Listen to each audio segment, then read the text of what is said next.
அவர்களிடம் அன்பு மிகுந்தவன். ஒரு சமயம் தேவேந்திரன் தனது அவையாரை நோக்கி, பூ உலகில் பொய் புகழா மன்னன் யாரேனும் உள்ளதா என்று கேட்டார். அதற்கு வசிஷ்ட முனிவர், பொய் புகழா மன்னன் ஹரிச்சந்திரனே என்றார். விஸ்வாமித்திரர், ஹரிச்சந்திரன் பொய் என்றார். அவர்களுக்குள் வாக்குவாதம் முற்றியது. இறுதியில் ஹரிச்சந்திரன், ஒரு பொய்யாவது சொல்வான் எனில் நான் அடைந்துள்ள பதவியை இருந்து புலையனாவேன் என்று வசிஷ்டரும், அவன் பொய்யன் என்று நிரூபிக்காவிட்டால் என் தவத்தில் பாதியை கொடுத்து விடுவேன் என்று விஸ்வாமித்திரரும் சபதம் செய்தனர். விஸ்வாமித்திரர் தன் கூற்றை மெய்ப்பிக்க முயற்சிக்கலானார். விஸ்வாமித்திரர் ஹரிச்சந்திரனிடம் சென்று தான் செய்ய போகும் வேள்விக்கு பொருளுதவி கேட்டார். ஹரிச்சந்திரனும் அப்பாறை தருவதாக வாக்களித்தார். விஸ்வாமித்திரர் பின்னர் வந்து பெற்றுக் கொள்கிறேன் என்று கூறிவிட்டு சென்றார். விஸ்வாமித்திரர் 2 அழகிய நாட்டிய மாதர் இருவரை அழைத்து ஹரிச்சந்திரனை ஆடல் பாடலுடன் மயக்கி மனம் செய்து வரும்படி அனுப்பி வைத்தார். ஆனால் அவ்விருவரும் எண்ணம் பலிக்காமல் தோற்று திரும்பினர். விஸ்வாமித்திரர் ஹரிச்சந்திரனிடம் வந்து அவ்விருவரையும் மனம் செய்ய வற்புறுத்தினார். அரசன், என் நாட்டை வேணுமானாலும் தருவேனே ஒழிய ஈன மாதர்களை மனம் செய்ய மாட்டேன் என்று கூறினார். விஸ்வாமித்திரர், நீ கூறியபடியே உன் நாடு முழுவதையும் எனக்கு தருவாயாக என்று கேட்டார். ஹரிச்சந்திரனும் நாடு முழுவதையும் தாரை வார்த்தி ஈந்தார். முனிவர், முன்னாள் யோகத்திற்காக கேட்டிருந்த பொருட்களை இப்பொழுதே கொடு என்று கேட்டார். ஹரிச்சந்திரனும் 40 நாட்களுக்குள் தருவதாக கூறிவிட்டு நாட்டை விட்டே சென்றார். விஸ்வாமித்திரர் ஹரிச்சந்திரனிடம் நட்சத்திரன் என்னும் ஒருவனை அனுப்பி வைத்தார். ஹரிச்சந்திரன் வேற எந்த வழியும் இன்றி தன் மனைவி சந்திரமதியையும் தனது மைந்தன் லோகிதாஸ்வனையும் காசி காலகண்ட ஐயருக்கு விட்டு பொருளை பற்றி நட்சத்திரனிடம் கொடுத்தார். பின்னர் தம்மையும் மயான காப்பவனாகிய வீரபாகுடன் விட்டு நட்சத்திரனுக்கு வெகுமதி அனுப்பி வைத்தார். ஹரிச்சந்திரன் வீரபாகுவின் கட்டளைப்படி மயானம் முழுவதும் காத்து வந்தான். சந்திரமதியும் லோகிதாசனும் காலகண்ட ஐயருக்கு குச்சேவர்கள் செய்து வந்தனர். ஒரு சமயம் லோகிதாசவன் காட்டில் புல் வெட்டும் போது பாம்பு கடித்து இறந்தான். சந்திரமதி இறந்து போன மகனின் உடலை எடுத்துக்கொண்டு மயானத்திற்கு சென்றார். ஹரிச்சந்திரன் மயான காப்பவனாகியபடியாக வாய்க்கரிசி மரத்துண்டு காப்பணம் கொடுக்காமல் பிணத்தை எரிக்க கூடாது என்று கூறினார். கணவனும் மனைவியும் அடையாளம் கண்டனர். ஹரிச்சந்திரன் சந்திரமதியை ஐயரிடம், என் எஜமானுக்கு கொடுக்க வேண்டிய காப்பணம் மரத்துண்டு பெற்றுவா என்று சந்திரமதியை ஐயரிடம் அனுப்பினார். சந்திரமதி செல்லும் வழியில் காசிராஜனின் குழந்தையை சில கல்வர்கள் கொண்டு போட்டிருந்தனர். சந்திரமதி அது லோகிதாசன் என எண்ணி மடியில் எடுத்து வைத்து அழுதார். அதை ஊர்காவலர்கள் பார்த்தனர். விதிவசமாக கொலைப்படி அவள் மீதே விழுந்தது. காசிராஜன் இவளை வாளால் வெட்டவும் என ஹரிச்சந்திரனுக்கு கட்டளையிட்டார். ஹரிச்சந்திரனும் காசிராஜனின் கட்டளை கண்டு அவளை வாளால் வெட்டினான். அவ்வாள் மலர் மாலையாக மாறி அவள் கழுத்தில் விழுந்தது.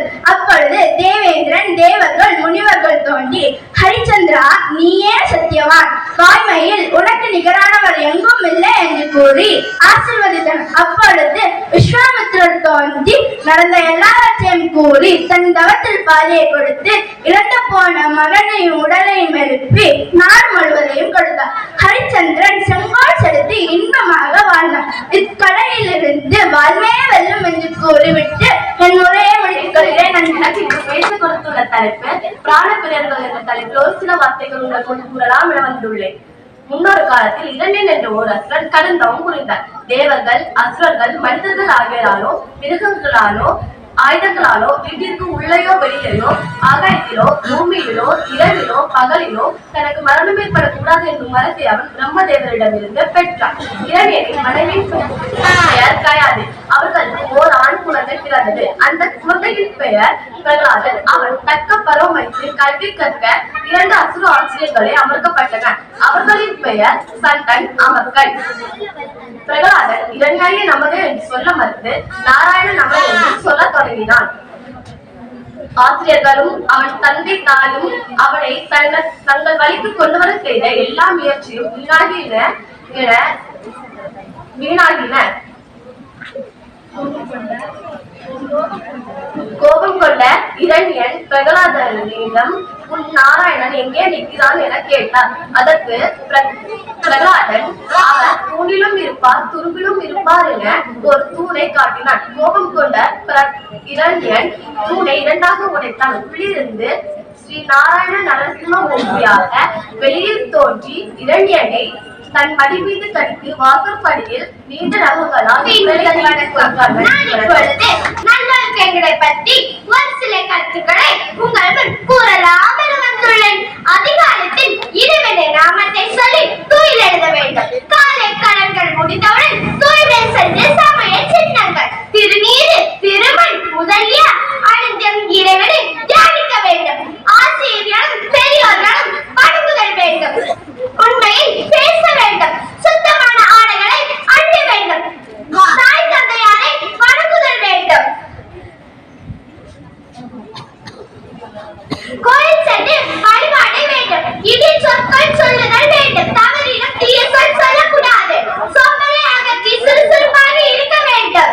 தூங்க செல்லும் போது தெய்வத்தை சிந்திக்க வேண்டும். உணவு உட்கொள்ளும் போது இறைவனை நினைத்து உட்கொள்ள வேண்டும். எவ்வுயிரை துன்புறுத்தக்கூடாது. அவர்களுக்கு நம்மை போல் முத்தமிழ் தாய்க்கு முதற்கண் வணக்கங்கள். எதிர்காலம் பேய்குலத்தில் எதிர் நீச்சல் போட்டு நித்தம் நான் பேசிட எழுதிட பேதமை புரிந்திட நடுவர் அவர்களே, இவ்வூர் மக்களே, உங்கள் அனைவருக்கும் என் அன்பின் வணக்கம். எமக்கு கொடுக்கப்பட்டுள்ள தலைப்பு கண்ணன். கண்ணன் இந்து சமய கடவுள் ஆவார். இவர் விஷ்ணுவின் 8வது அவதாரமாக கருதப்படுகிறார். வசுதேவர் தேவகி இணையருக்கு 8வது குழந்தையாக மதுராவின் சிறையில் கண்ணன் பிறந்தார். கண்ணன் பிறந்த நாளன்றே கொடுமைக்கார அரசனான கம்சனிடமிருந்து கண்ணனை காக்க கண்ணன் பிறந்த நாளன்றே வசுதேவர் கோகுலத்தில் வாழ்ந்த நந்தகோபர் யசோதை இணையருக்கு ஒப்படைத்தார். பின் கோகுலத்திற்கு குடிபெயர்ந்தனர். குழலூரி மாடு மேய்த்து சுட்டித்தனங்கள் காட்டி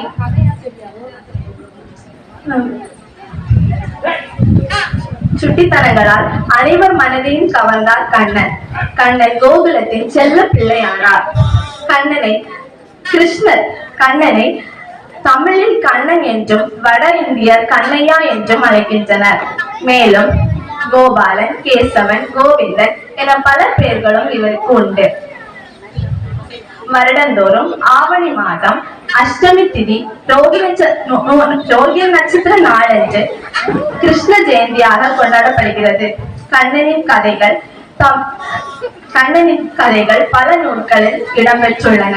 அது அவரை குழந்தையாகவும் காதலனாகவும் சிந்தரிக்கப்படுகின்றன. காய்ச்சலை கலந்தாலும் நறுமணமாய் திகழ்வோம். தாய் தமிழே எனது முதல் பேச்சு, அதன் தனி சிறப்பே எனது உயிர் மூச்சு. நான் பேச போவதோ கண்ணனின் பேச்சு. அவர் யோகத்தினை பேரையும் வணங்கி நல்ல கருத்துக்களை ஏங்கி தமிழ் அன்னை மடியில் மயங்கி என் உரையை துவங்கி என் தலைப்பில் இறங்கி தோங்க போகிறேன் என் கருத்துக்களை. கிருஷ்ணர் இந்த சமய கடவுள் ஆவார். இவரை வைணவர்கள் வழிபட்டு வருகிறார்கள். இவர் விஷ்ணுவின் 8வது அவதாரம் ஆவார். மகாபாரதத்திலும் பாகவத புராணத்திலும் இவரை பற்றி கூறப்பட்டுள்ளது. தமிழர்கள் இவரை கண்ணன் என்ற பெயரிலும் வட இந்தியர்கள் கண்ணையா என்ற பெயரிலும் அழைக்கப்படுகிறார். கண்ணனின் பிறப்பு உக்கிரசேனன் என்னும் மன்னன் மதுராபுரியை ஆண்டு வந்தான். அவனுடைய சகோதரன் தேவகன். கம்சன் உக்கிரசேனனுக்கு கம்சன் என்னும் மகனும் தேவகனுக்கு தேவகி என்ற மகனும் இருந்தனர். கம்சனும் தேவகியும் ஒருவருக்கொரு மிகவும் அன்புடன் இருந்தனர். தக்க வயதில் தேவகிக்கு வசுதேவன் என்பவரிடம் திருமணம் நடந்தது. மணமக்களை மணமகன் மணிக்கு தேரில் அழைத்து செல்ல ஊர்வலமாக அழைத்து செல்ல ஏற்பாடு நடந்தது. அப்போது கண்ணனுக்கு கம்சன் தேரை ஓட்டி வந்தான். ஆனந்தம் கரைபுரளவோட அந்த ஊர்வலம் சென்று கொண்டிருந்த போது வானில் அசரீரி ஒன்று ஒலித்தது. ஏய் கம்சா, தேவகியின் 8வது குழந்தை உண்மை கொல்லும் என்று கூறியது. திடுக்கிட்ட கம்சன் தேவகியை கொல்வதற்காக வாளை ஓங்கினான். நொடி பொடி என்னை விவரித்து எண்ணிய வசுதேவன் கம்சனின் காலில் இருந்து வணங்கி, அரசே, தேவகியின் 8வது குழந்தை உண்மை கொல்லும் என்பதற்காக தேவகியை கொல்வது எதற்காக என்று கூறினான். தேவகிக்கு பிறக்கும் ஒவ்வொரு குழந்தையும் நான் உன்னிடம் சேர்ப்பேன் என்று கூறினான். இதை கேட்ட கம்சன் அவனுடைய கொடிய செயலை விட்டு அரண்மனைக்கு திரும்பினான். வசுதேவரின் மூத்த தாரமான ரோகிணியும் தேவகியும் துன்பத்தில் இருந்தனர். இந்நாளில் தேவகி கர்ப்பமுற்று முதல் குழந்தை பிறந்தது. வசுதேவன் கம்சனுக்கு கொடுத்த வாக்கின்படி குழந்தையை அவனிடம் ஒப்படைத்தான். இறுக்கமற்ற கம்சன் அந்த குழந்தையை காலால் வாரி எடுத்து கொஞ்சான். அவ்வாறு 6 குழந்தையும் கொஞ்சான் அக்கொடியவன். 7வது குழந்தை கரு கொண்ட சில மாதங்களில் ரோகிணியின் வயிற்று தேவாருளால் மாறப்பட்டது. தக்க காலத்தில் அது அவளுடைய குழந்தையாகவே பிறந்தது. 8வது குழந்தை பிறக்கும் காலம் நெருங்க தேவகி வசுதேவர் துன்பம் பன்மடங்காகியது. கம்சனுக்கு தன் எதிரி தன்னை விட்டு மறைந்து விடுவான என்ற அச்சமும் பீதியுடன் அமைதி குறைந்தான். ஆவணி மாதம் கிருஷ்ணபட்சத்து அஷ்டமி நள்ளிரவில் கம்சனின் சிறைச்சாலையில் துன்பமாய் உருவாய் அமர்ந்திருந்த தேவகியின் வசுதேவருக்கும் முன்னாள் ஸ்ரீமன் நாராயணன் தோன்றி கோடி சூரிய பிரகாசத்துடன் சங்கு சக்கரம் கதையுடன் தோன்றி அற்ப புருஷனான் உங்களுக்கு மகனாக பிறக்க போகிறேன் என்று கூறினார். என்னை பிறந்தவுடன் கோகுலத்தில் உள்ள நந்த கோபன் வீட்டில் விட்டுவிடுங்கள் என்று கூறினான். கண்ணனை காப்பாற்றுவதற்காக வசுதேவரும் கண்ணன் பிறந்த நாளன்றே அவனை யாதவ குல தலைவரான நந்தகோபனிடம் ஒப்படைத்து விட்டார். கோகுலத்தில் உள்ள யாதவ தலைவனான நந்தகோபனும் யசோதையும் அவனை வளர்த்தார்கள்.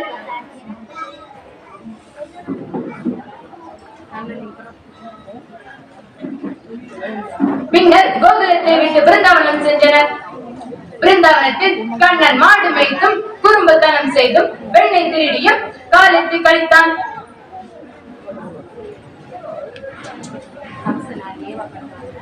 கம்சனால் ஏவப்பட்டு வந்த அசுரர்களை வதம் செய்தார். பின்னர் இந்திரனின் கோபத்தால்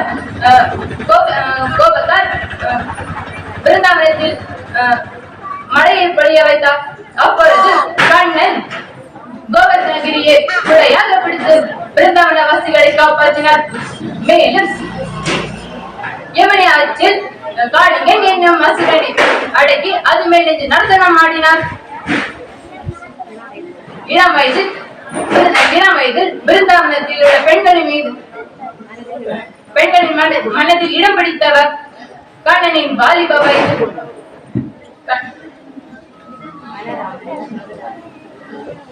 கண்ணனும் பலராமன் மதுராவுக்கு சென்று கம்சனை வதம் செய்து ராஜ்யத்தையும் நாட்டையும் அவர் தாத்தாவான உக்கிரசேனிடம் ஒப்படைத்தார். தாய் தந்தையரான வசுதேவரையும் தேவகியின் சிறைச்சாலையிலிருந்து மீட்டார். பின்னர் துவாரகை என்னும் புது நகரை உருவாக்கி அதில் குடிபோர வைத்தார். பின்னர் கண்ணனின் மனைவியான ருக்மணியும் கண்ணனும் அங்கு வாழ்ந்து வந்தனர். இப்படிப்பட்ட கடவுளை நாம் வணங்குவதை நல்ல பழக்கம். அதுவே எனது வழக்கம். நான் பேசி முடிக்கிறேன். நன்றி. வேணிலும் மூசு மண்டரை பொய்யையும் போன்றதே ஈசன் என்ற இணையடி நிழலே. இங்கு தலைமை தாங்கி இருக்கும் தலைவர் அவர்களே, நடுவராக அமர்ந்திருக்கும் நடுவர் அவர்களே, சமய வகுப்பு ஆசிரியர்களே, மாணவ செல்வங்களே, அனைவருக்கும் என் முதற்கண் வணக்கத்தை தெரிவித்துக் கொண்டு நான் உங்கள் முன்னிலையில் சமய வகுப்பில் தாய்மார்களின் பங்கு என்ற தலைப்பில் ஒரு சில வார்த்தைகள் பேசலாம் என வந்துள்ளேன். கிராமங்களிலும் குடிசைகளிலும் மறைந்து கிடக்கும் ஆன்மீகம் ஒவ்வொரு வீட்டிலும் ஒவ்வொரு கிராமங்களிலும் வர வேண்டும் என்று சொன்னார் சுவாமி விவேகானந்தர்.